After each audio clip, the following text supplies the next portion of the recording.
বাংলাদেশে কি গণভোট হতে পারে? হলে কার লাভ, কার ক্ষতি?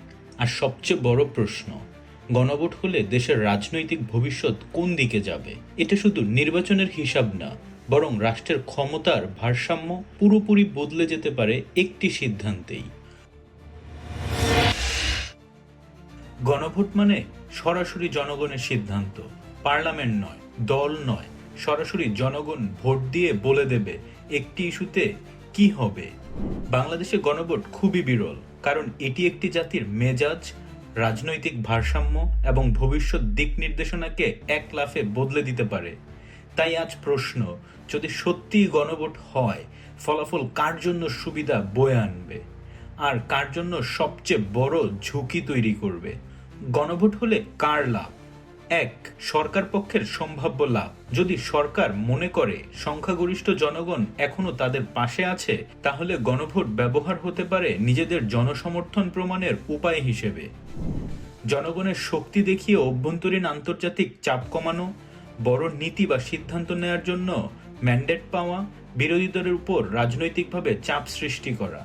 গণভোটের জয় মানে সরকারের জন্য একটি বড় রাজনৈতিক বৈধতা। দুই, বিরোধী দলের সম্ভাব্য লাভ।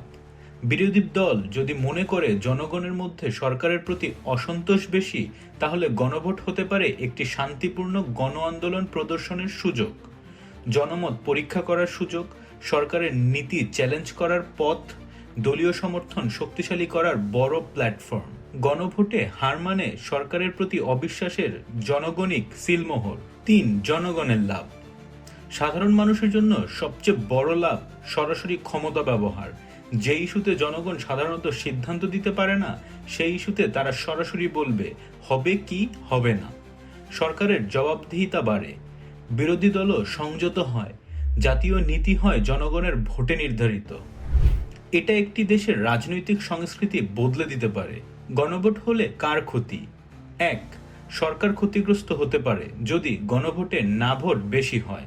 জনগণের মুড সরকারের বিপরীতে যায়, আন্তর্জাতিকভাবে সরকার দুর্বল দেখায়, বিরোধীদের শক্তি বাড়ে।